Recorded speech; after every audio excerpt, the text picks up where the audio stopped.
Welcome to 15 and Counting, Touchdown Alabama Magazine's premier football show, coming to you live from the heartbeat of Tuscaloosa, Alabama, right here at Rama Jama. I'm your host, Stephen M. Smith, and beside me I have my co-hosts, Ivan White and Maxwell Taylor. Fellas, how you guys doing today? Awesome. Good. Well, fellas, this is the week that fans have been talking about. This is the game that everybody's been anticipating all week long. It's Alabama, it's Texas A&M, it's Kevin Sumlin versus Coach Saban, it's A.J. McCarron versus Johnny Manziel, it's Alabama, Texas A&M. Getting ready to roll from College Station. This is the week right here, guys. This is the week right here. Hype surrounding this game. Of course, last season, Texas A&M came to Bryant-Denny Stadium and a 129-24 little statistic there on Johnny Manziel. Manziel totaled 345 yards in total offense and had 2 touchdowns. A.J. McCarron and Matai, a valiant effort to come back, but just came a 5 point short of the victory. But this right here being the rematch, which is set to take place this Saturday, September the 14th, 2013, in College Station, Kyle Field, home of the 12th man. And starting off with you, Ivan, it's Alabama and A&M. What do you see right now in this game? I see probably an early candidate for probably game of the year so far. Everybody's been waiting for this game ever since last year. It's been dubbed the revenge game, the redemption game, Johnny Football versus Alabama. I've seen so many times this week in the pre-games. It's just one of those games that you have to sit down and watch, no matter if you're an SEC fan or if you're, no matter what conference you root for. You should have to watch this game this weekend. Maxwell, what's your take on this? It's definitely, in my view, one of the earliest, biggest games of the year. I still think Clemson and Georgia was a little bit bigger than this, but of course the revenge factor is a factor in this game. And you know, Nick Saban doesn't really lose revenge games unless you count 2010 at LSU, but then you can always say that they won the national championship in the Superdome in Louisiana, so that's always a good consolation prize. But it's a very hyped up game, very enthusiastic game. You see a lot of passion from all the players on the field. Sure, it's definitely a lot of passion from the players, Maxwell. It's funny you two both mentioned this being a revenge game. Alabama wide receiver Amari Cooper stated that it's not a revenge game to us being the Alabama Crimson Tide, because if it were so, we would have played better last season. So, do you guys really think it's a revenge game? Somewhat, it can be a revenge game, but really, whoever got Alabama ended up having the last laugh at the end of the season because they're the team that won the national title. Obviously, A&M won the Cotton Bowl and beat Oklahoma, but it's still, it's not a revenge game as much as a game to say, hey, y'all got us one time, we're not going to let this happen again. And all the Alabama players, as we have been saying, it's not more revenge, it's more paying up to the Alabama Crimson Tide way. That's what they want to play this week. They want to play more like the Crimson Tide normally do throughout the years. You two can believe that if you want. In my mind, this is a complete and total revenge game. Last season, the Crimson Tide won their 15th national championship, and they did so by beating a lot of big opponents. But that one big opponent that we did not beat was Texas A&M. And not only did we lose to them in a championship season, we lost to them at home in Tuscaloosa and Bryant-Denny Stadium right there. So if you don't believe that this is a revenge game to happen in Texas A&M at the 12th man, you're crazy. This is a huge revenge game. You're calling him crazy, Maxwell? I'm calling him crazy. I don't care what Nick Saban says in his interviews or in his post conferences. He had this game showing while the players were working out in the spring. Now this was right after we won the national championship. This is where I truly started to believe in that 24-hour system that Nick Saban has with games. Now they're going to look at this game and they're going to move on after it. But I think this game is probably one of the really first Alabama games that they've really worked all season and all off-season to prepare for. I really agree with both of you guys that you mentioned on that segment. But going back to Coach Saban has been known to say that it's all about the process.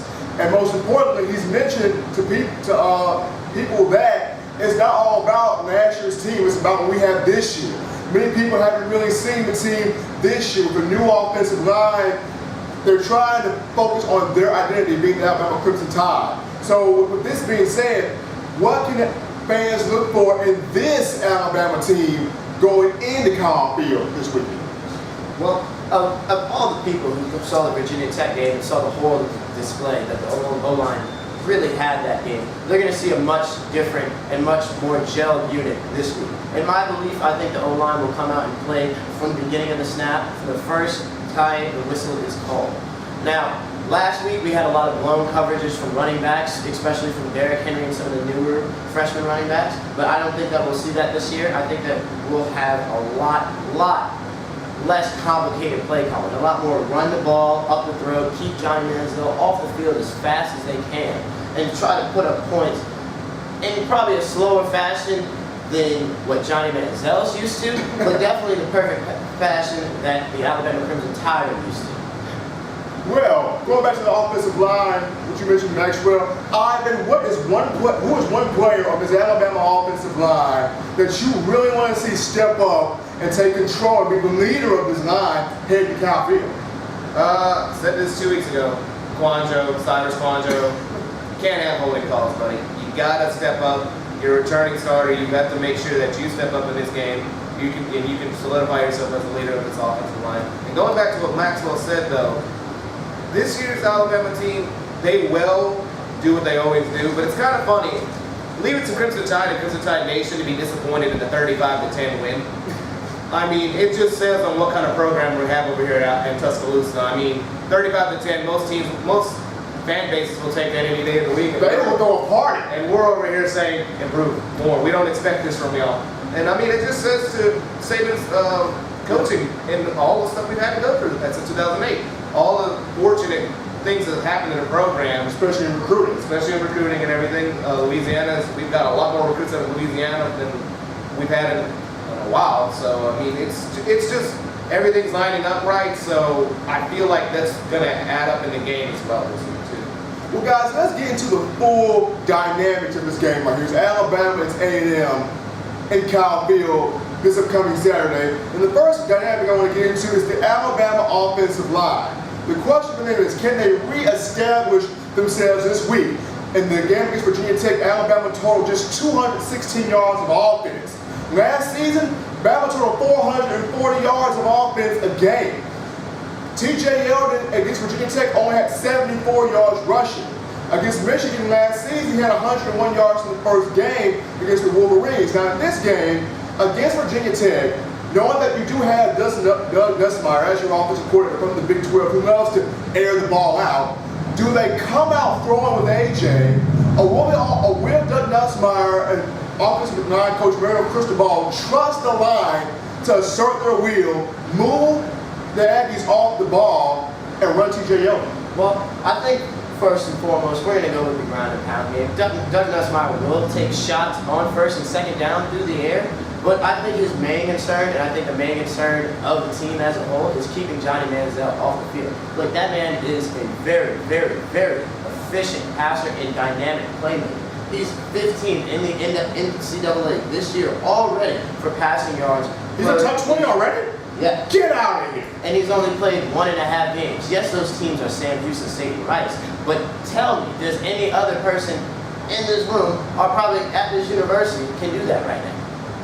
Very few, Ivan. I mean, yes, again, like Steve, it's Sam Houston State and Rice. Those are relevant, well, somewhat relevant teams, but obviously, I think we're just going to run the ball most of the time. I mean, it's a statement game, and in a statement game, you make smaller statements throughout the entire game. And I feel like I wouldn't be surprised if the first 3 plays we run the ball. Run, and just make a statement saying, hey, we trust you, we trust the Quandro brothers and Ryan Kelly and the rest of the offensive line, and say, hey, you got us here last year. That was a different squad, but yes, the offensive line did carry the team last year. True. So we're going to trust y'all this year as well as in previous years to guide us to where we need to be. So let me play devil's advocate. Oh, here we go. Okay? So say that we do come out with this passing attack. I mean, we do have the weapons on the offense side and at skill positions to go out and do these type of things. And A.J. McCarron is a very, achieved and a capable passer, and he's achieved in a lot, his past 4 years, 5 right now, years at the capstone.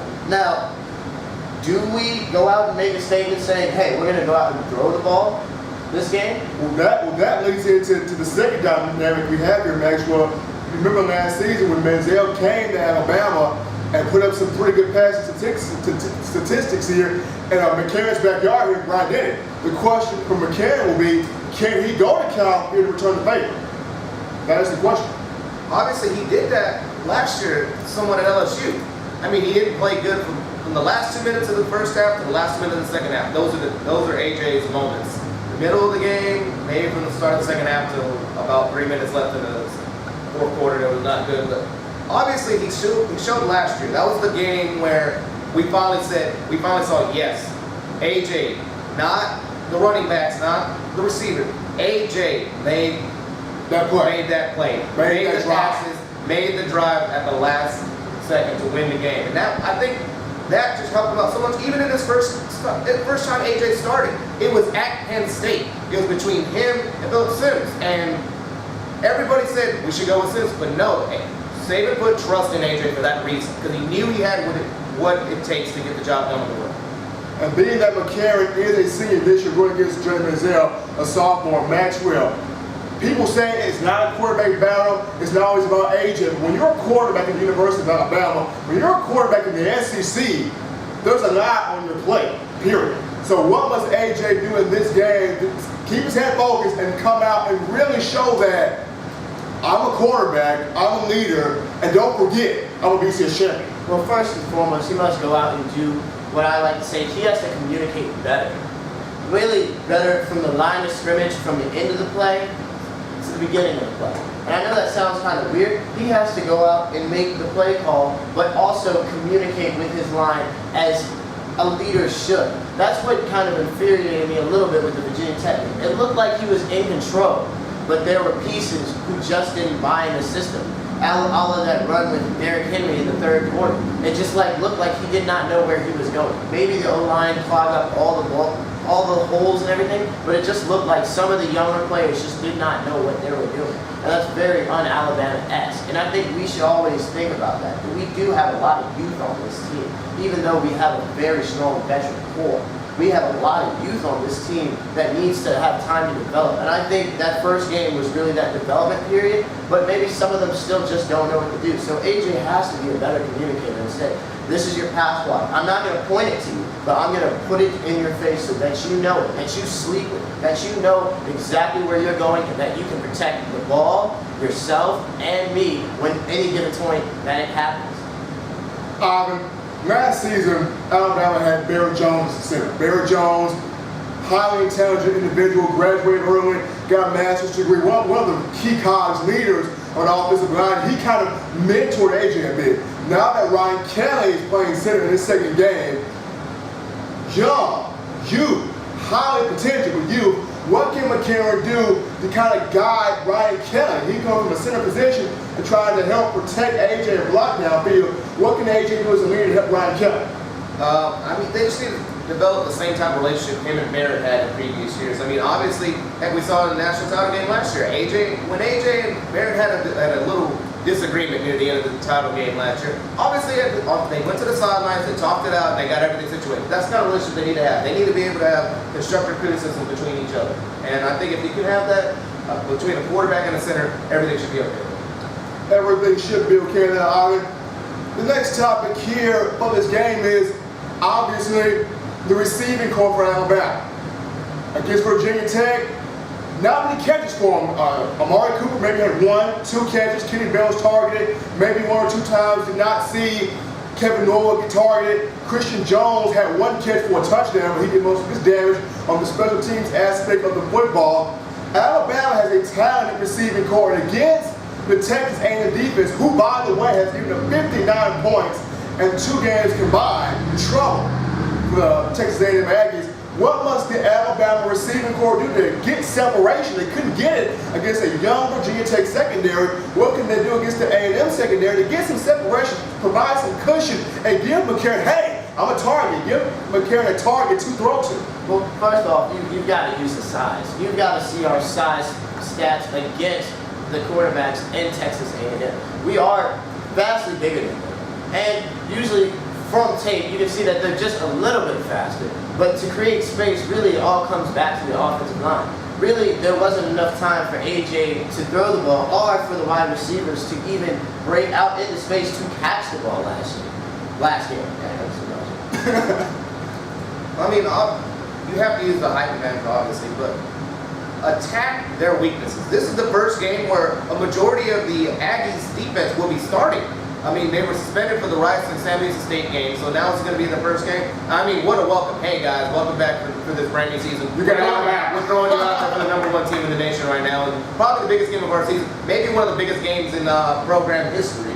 And you've got to attack the secondary also, but also run across the middle. Use the tight ends a little more. That linebacker core hasn't been there due to suspensions as well. You attack the center, I believe, and then you also have those out routes. You know, you can attack the sidelines, keep spread out. Slants? You can use slants, but watch out because we learned last year A&M can hit. They can hit. They do practice hit drills in practice, apparently. We saw it obviously right across the street at the stadium last year. But check the ball, use the receivers, use that high advantage, and don't be afraid to take that chance with the long ball. It's the main thing we have to do. And that's one thing that A.J. McCarron has improved on from his first year starting in 2011 to now. His deep ball has very much improved. He can let it fly out there. But going back to A&M's defense, you know, A&M's defense is giving 59 points in the past 2 games. What can Alabama do offensively to keep their offense on the field and limit Manziel's time on the field, as Maxwell alluded to earlier? Really nothing. The defense needs to go out and play their game. They understand that game. Kirby Smart keeps them ready and prepared for that type of game that they're going to be playing. Yes, they have been studying the up-tempo offense and the draws and the read. And, you know, my real thing, I think Kirby Smart has kind of already alluded to this. They're just going to go out there, stop the run, try to contain Manziel, because you can't stop him. He's going to score. He's going to score, but got to limit his targets. So, I mean, the linebacker core, I think, will step up. And I think what the defense must do is start strong from the beginning. And that was really our Achilles heel last year. We were caught off guard in the first quarter, and Johnny Manziel put 20 points on us. That cannot happen at Texas A&M because we will not grab that lead back. For also, Alabama, according to defensive coordinator Kirby Smart, will have linebacker C.J. Mosley as a spy in the game, looking out for Manziel if he tries to pull the ball down and run. With an experienced linebacker like C.J. Mosley, Ivan, with him being a spy, he may not be able to drop back in coverage or not, but how big is his job? He's spying on Manziel. I mean, he's the literally the eyes and ears of defense. He's got to make sure. That's the one guy that tore us up last year. I mean, yes, Ryan Swope did a good job, but he only got open because Manziel extended the plays. It seemed like for 15 to 20 more seconds that the play needed to go on. Obviously, in Manziel's Heisman moment last year, that's what happened. But I mean, he just has to make sure he's solidified himself obviously as a leader because they chose him for this specific reason and knew he would do it. So I mean, if he does his job, it shouldn't be easy. But also going back to what Maxwell said, Alabama's train of thought in this game should not be let's limit Manziel's on-field action. Let's do what we do, and if he does what he does, we should still be able to win because Alabama historically have never been beat just by one man. Last year, across the street at the game in A&M, it took a team effort. Their defense stepped up. AJ threw his first game with multiple interceptions last season. In that game, it takes more than one person to step up and beat the game. I believe the A&M defense will be looking like us in the Virginia Tech game. A little rusty for offensive line, actually, not our defense. Their defense was very good in that game. They will look a little rusty. I feel like you have to make sure that rust stays on there for a majority of the game. Make sure you don't give them time to recover and think, oh, this is how we can do adjustments and stuff like that. Keep them on their heels that game. Keep on their heels that game. Going back to Texas A&M, the Texas A&M Aggies will be without 2 key callers in that team from last season. They will be without Luke Joker, who very much protected Johnny Manziel's backside all last season. And also they'll be without Ryan Swope, leading receiver of the team. So most likely will be on Mike Evans to really pick up with Ryan Swope left off in regards to Texas A&M. But since we're on here, let's talk about Johnny right here. How does Alabama go about handling Johnny? Does Kirby Smart blitz, or does he play complex coverage to try to see can Manziel read the zones? Can he read wherever throw the football? Do you come up, do you blitz corner, do you blitz linebackers, do you get the front four with Hubbard and Ed Stinson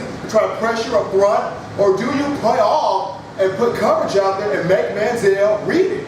I mean, I believe you should just send the base in front four. Last year, the coaching staff admitted we changed to a 3-4 defense for that game specifically to watch Johnny to have more spies on him, which turned out to be the downfall because we gave him extremely too much time to throw the ball. You have to trust your front four. That's where it starts. Trust factor. That goes back to the same thing with Ryan Kelly and AJ. Trust your teammates and they will get the job done.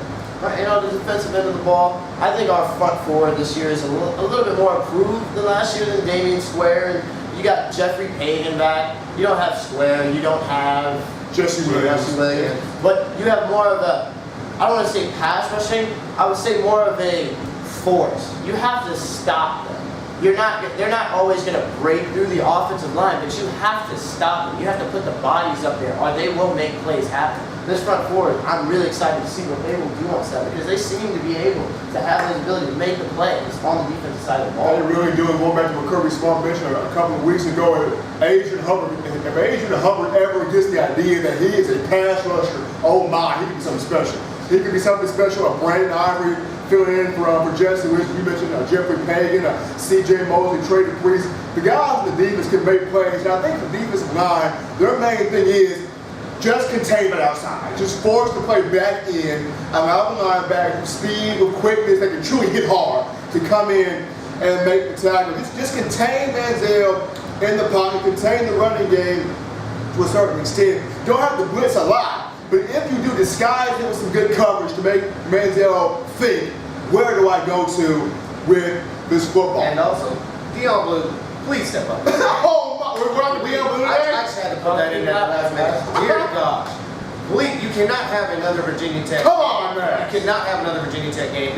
Mike Evans will destroy you on the. He's the guy that can finish those routes. He got lucky the last game. I just wanted to make sure I point that out before. Also, good news for Alabama secondary. Geno Smith is back. So, along with you'll have Landon Collins, Geno Smith, Ha Clint Dix, Mason, Sarah. Basically, the whole core is back in full swing. You had something to mention there, Maxwell? Do I have something to mention? No, I'm just saying Geno Smith is back. Maxwell said that Geno Smith is definitely back in uniform. But like I mentioned, this is a huge game for the Texas A&M program. They're not going against Sam Houston State or Rise. They are going against the #1 Alabama Crimson Tide. As Maxwell mentioned, Nick Saban does not lose too many rematch games twice, unless you count, yes, the LSU game. But one of the questions concerning this game right here, a lot of people are saying that you have to make Johnny Manziel have a quiet game in order to win. That being that he kind of has evolved into the face of college football, so to speak. But does it have to be a quiet game that the force for Manziel? I really don't understand the name for quiet, but he's going to have less rushing yards but still have the same amount of touchdowns. He's going to have more touchdowns and less rushing yards, or is he just not going to make any of those plays? See, you can't have that mindset going into a game with a player as dynamic as Johnny Manziel. He's going to make these plays. It's going to happen. Now, the only way to, I guess, limit him that we've been saying is to just make sure that he doesn't beat you in the secondary. He doesn't beat you at the line of scrimmage with his feet. At the linebacking core. And at the linebacker. You just make sure that he doesn't beat you. You hit it with the basics. You wrap him up. He's elusive. He's not fast. He's elusive. You wrap him up. That is how you stop Johnny Manziel, I guess. That's how people want to say it. It's not that easy because he has such great elusiveness, such great footwork, and can really throw the football off his back foot. But if he has the ball and he turns into the runner, I'm pretty sure Kirby Smart has told all of his defensive players to just wrap him up, and somebody will come and help you with the tackle. Yeah, I agree with that, but I'm interested to see one thing. Last week, Johnny Manziel did an interesting thing. He was running for the end zone, almost at the pylon. He decides, I'm going to try and run over this guy. I'm interested to see if Johnny takes that chance this week against the Alabama. And try to chunk somebody else. Maybe C.J. Mosley. Let's see if that, or Geno, see if that works out this week. But you have to contain him, and if he does get loose, wrap him up like Maxwell said. Wrap him up, contain. If he does get on the open field, hold him. Maybe we can get an extra hit on him. Maybe the ball pops out. Yeah, obviously we're not hoping for injuries or anything like that. But obviously he catches it for a touchdown. Yeah.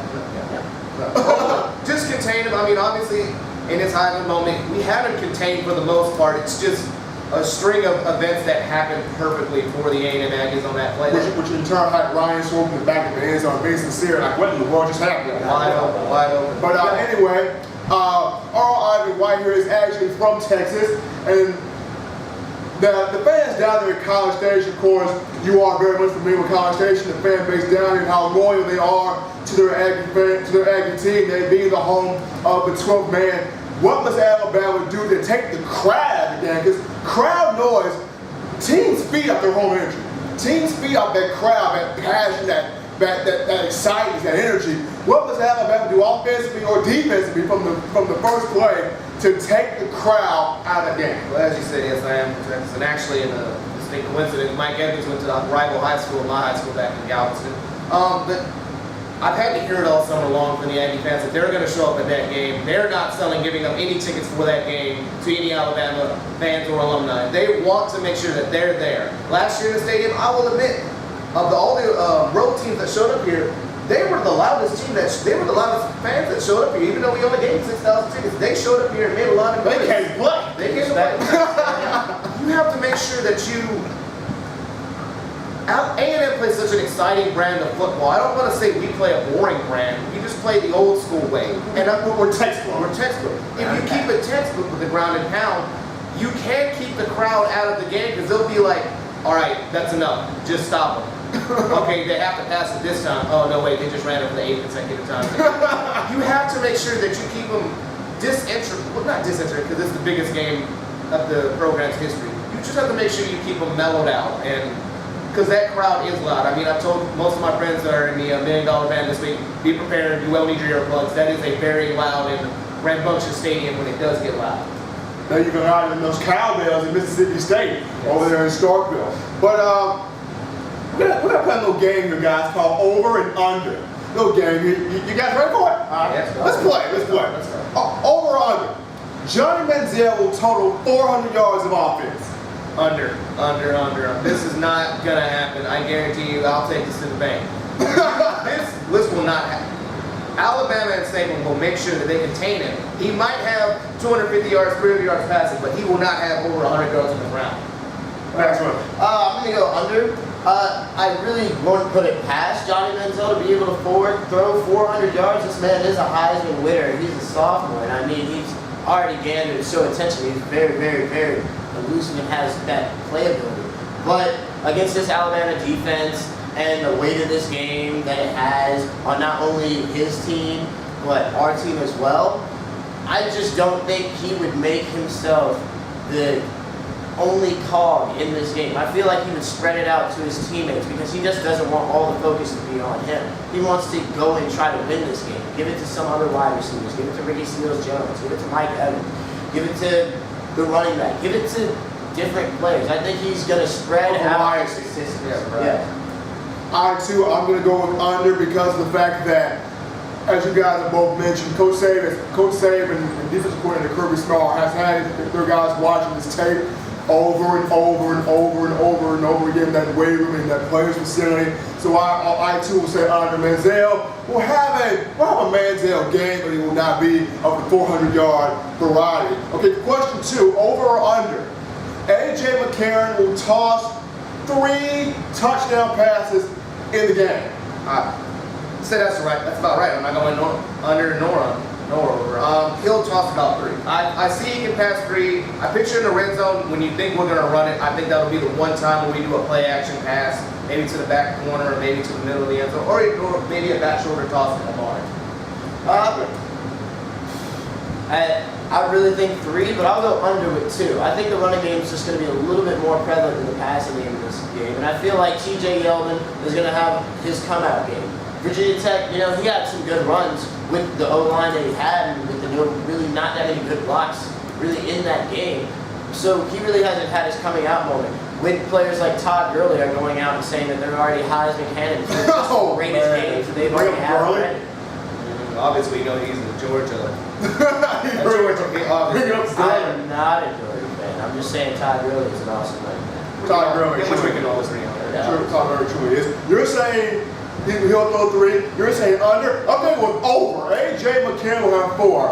I'm going to say A.J. will have 4 touchdown passes in this game. I think the receiving corps will go out and make a statement. I think Amari Cooper, Kenny Bell, Kevin Norwood, and the gang will go out. They will provide A.J. with a target to throw to. I think A.J. will have a fine aerial attack. I'm going to say 4. McCarron will have 4 touchdown passes. You know, I like my 2 was like destructive. I just said 2. Number 3, Alabama rushing attack will bounce back and will total 200 yards on the ground. Over on it. That's totally over.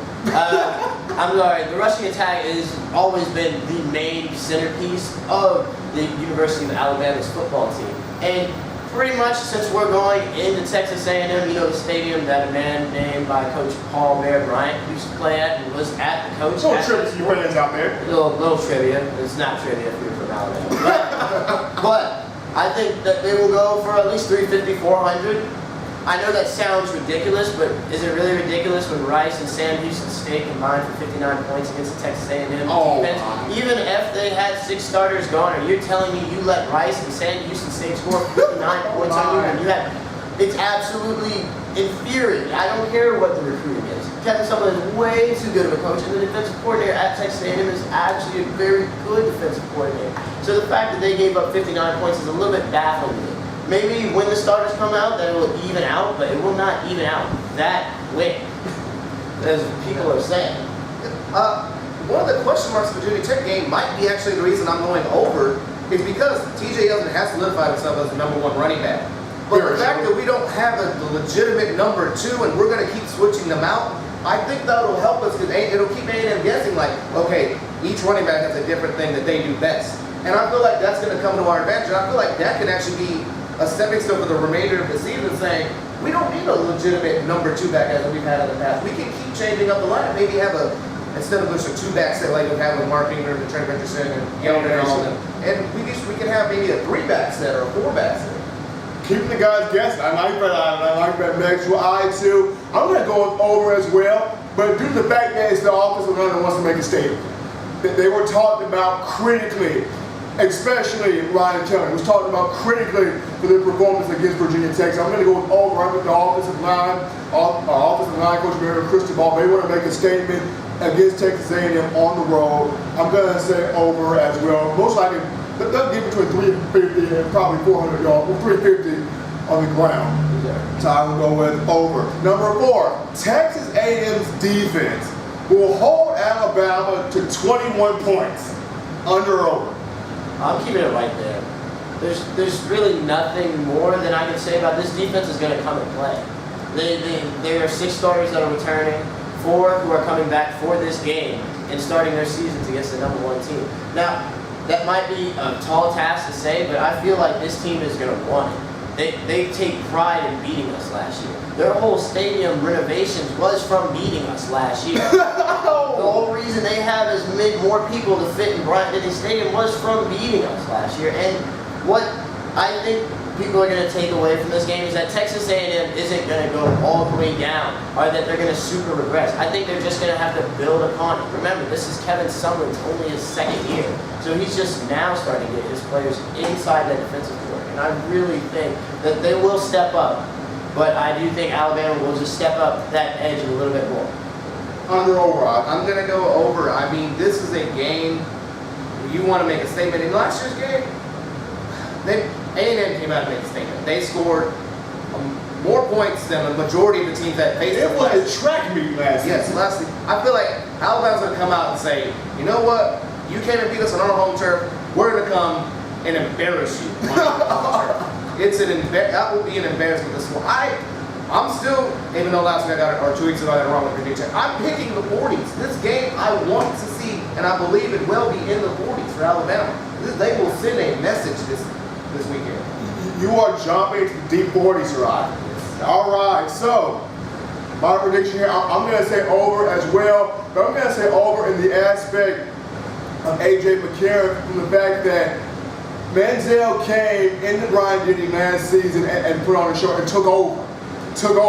This is A.J.'s time. He being a senior quarterback, a leader. This is his time to go into Cal Field and show that You guys put me as the third-team quarterback in the All-SEC. I'm going to show you what I can do. I'm a senior. Don't forget, I have something. I have championships to prove. I'm a leader. I can't be qualified. I think McCarron will go out there and put on the show as well with his entire offensive staff. I think Alabama will go higher than 21 points.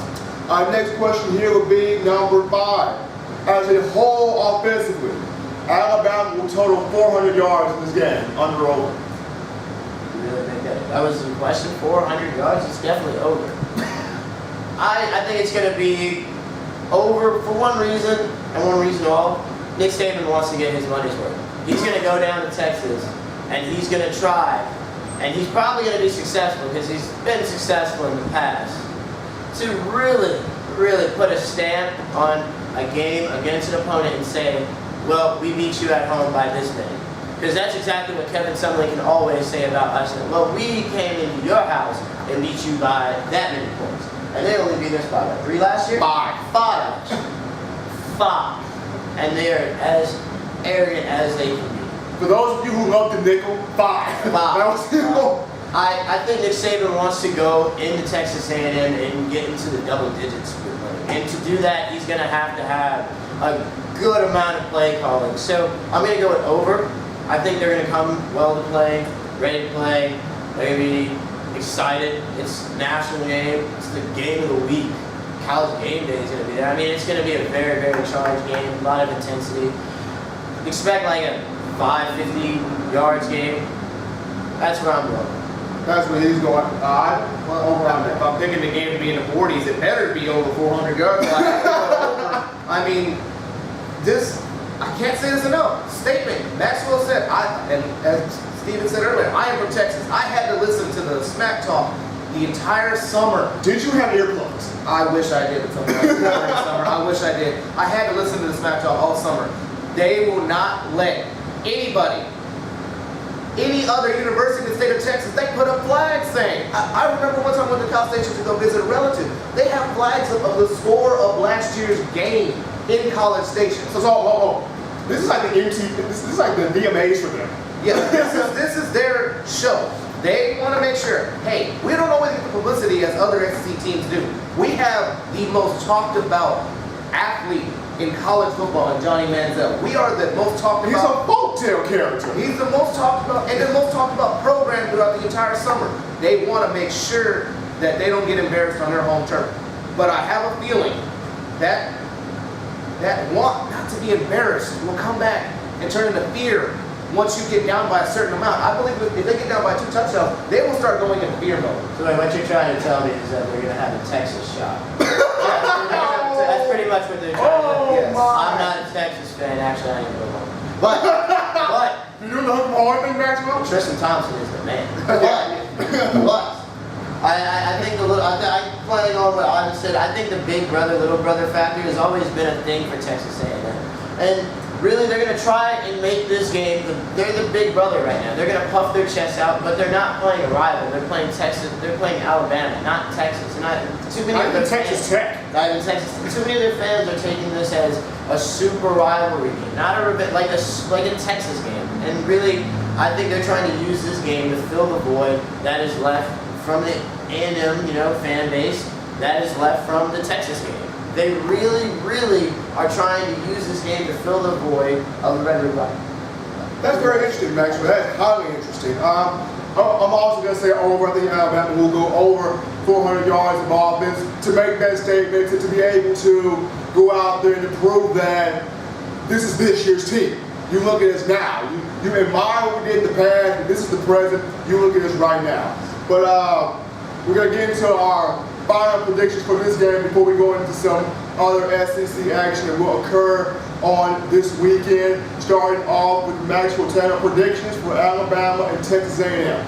Well, this is a big game of the year, and we've been talking around here, and I know it sounds like we're trying to puff our chest out like we're Alabama and stuff like that, but no, big respects to Texas A&M. Everything that they've done in the past year is absolutely remarkable. I think they will build on it with Coach Sumlin. But this game, it's Nick Saban's win game. He wants to get another championship. He wants to keep winning. He wants to keep pushing this dynasty forward. And who doesn't want that? Who will? Some people. When you go down to Baton Rouge, I'm pretty sure. They don't want that at all. But my score prediction is going to be 35-21. It's going to be a good game. It's going to be a hard-fought game. But I feel like fourth quarter, that's when it's just going to be go time, and there's going to be a lot of quick play and a lot of mistakes. And mistakes is what's going to end this game. And I give the Tide a 14-point favor. Like I said, this game's going to be in the 40s, I believe. But it'll be 42-28, Alabama. I believe A&M will put up a good amount of points, but I have a feeling it's just near the second half after that starts. I feel like Alabama will kick it into a second gear when the second half starts. I feel like they're going to start. If they already haven't sent a message before halftime, they will definitely send a message after halftime. 42-28 will be my final score. You have 42-28. You have 35-21. I'm going to go Alabama 38-17. I'm going to say Texas A&M will score, but I think that Alabama, when they get up, they're going to ground and they're going to foul and they're going to gash. Texas A&M will be like this with their hands on their hips, breathing. They don't have it? They're going to Janae Clown and be breathing heavily. So I'm going to go with Alabama 38-17 and their ability to send that statement. That's it for the Texas A&M Alabama.